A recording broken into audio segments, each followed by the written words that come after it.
Hello, Miss Sheila May Brillo. I am Jermaine Culiao, a Bachelor of Physical Education in Camarines Sur Polytechnic Colleges. Thank you for taking a time to speak with me today. Could you please introduce yourself?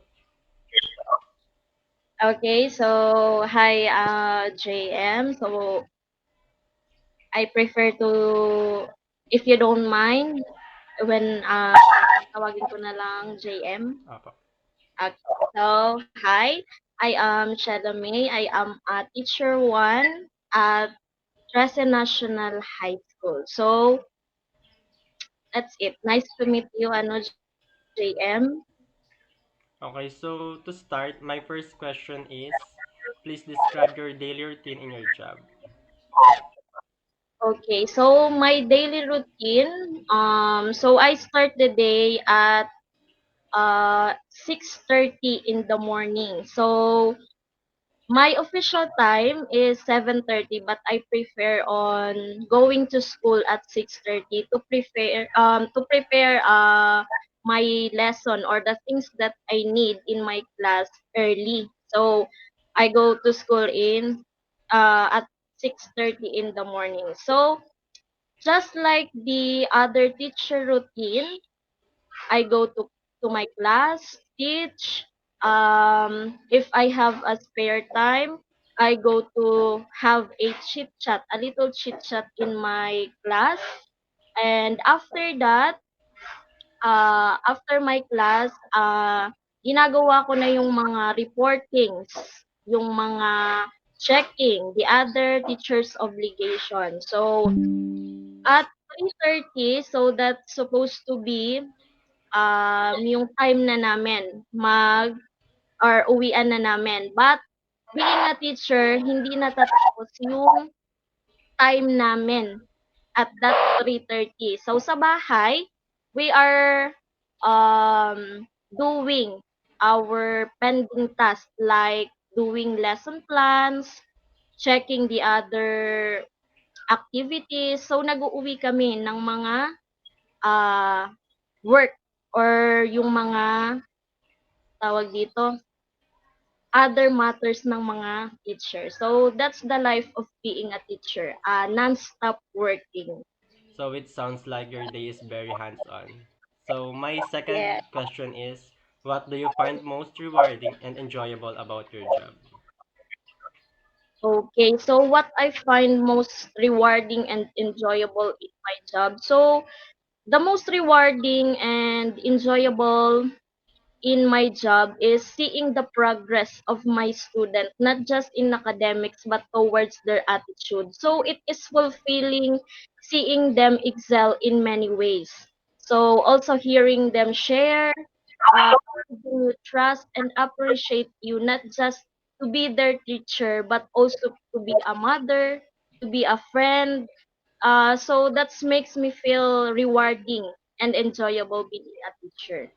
That must feel really fulfilling. So my third question is, what do you find most least enjoyable part of your job?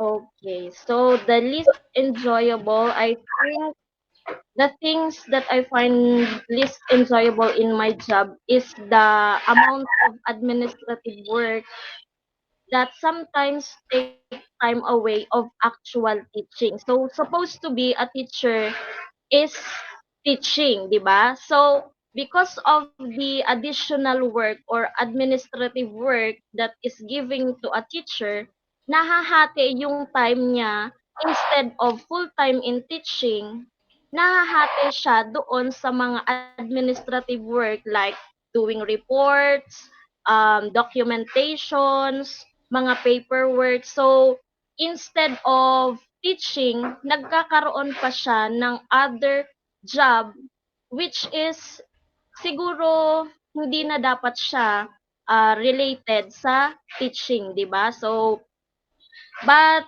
however, I understand that these responsibilities are part of ensuring quality education. Of course, the accountability of being a teacher. That makes sense, keeping everyone motivated and must require a lot of patience. So my question number four is, what knowledge do you think is most essential to possess in your job? Okay, so as a teacher, it is most important to have strong understanding of the subject that you are going to teach. And of course, you need also to know how to deliver it effectively. It is not enough to know just the content, but also you need to know on how to deliver it in a way that the student can understand, relate to, and of course, apply the knowledge in a real life situation. So, kailangan meron kang strong understanding of the lesson or the topic that you are going to teach to your students. So it's really about understanding development and how students learn physically. So my question number five is how much of a role does is in teaching of motor skills play in your job? Okay, so teaching a motor skills plays an important role in my job as a teacher. So, it helps students to develop coordination, confidence, and also active participation. So, by guiding them through different physical activities, I support not only their physical growth, but also their teamwork, discipline, which are important in their overall development. That shows how important building those skills that students use in many activities. So my question number six is what knowledge, considering and teaching of skills do you think is most important for someone who is in your position? Okay, so the most important knowledge for someone in my position is the strong and clear understanding of the skills that you are going to teach to your students. So, because a teacher can be a foundation of knowledge, di ba? So, since si teacher ang nagti-teach ng knowledge, supposed to be, dapat alam ni teacher ang step by step of the skills that they are going to teach sa kanilang mga students. Since ang learning ay nagsisimula kay teacher, so dapat ay si teacher alam niya mismo kung ano yung ituturo niya. So that's the knowledge na dapat ay napopossess ng someone in my position. So because we are the foundation of the knowledge, so dapat kami mismo alam namin yung ituturo namin. So, the step by step to make the skills properly effective para sa mga student. That's interesting. It sounds like teaching skills effectively really depends on how well you can adjust to each student. The Yes. question number seven is for a current student on motor learning, what do you think is the most important information for me to acquire?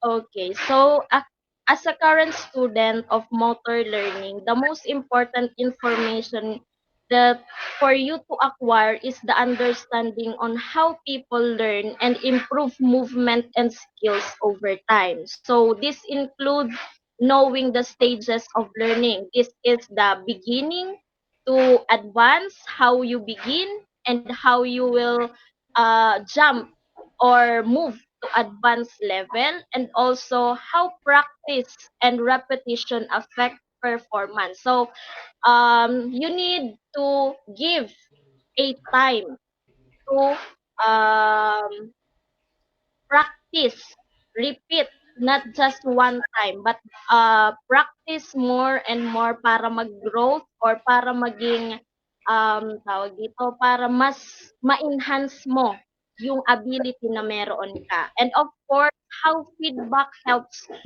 correct and define movement. So, siguro na-experience mo na to na when you have something to do, eh, mayroong nagbigay sa'yo ng feedback. So, kailangan marunong ka makinig and tumanggap ng feedback. So, that makes you um, into advanced level. That's really valuable advice, especially the idea of adapting to different learning styles. So, thank you so much for your time and insight. I really appreciate it, Miss Sheila Brillo. Okay, Thank so you. much to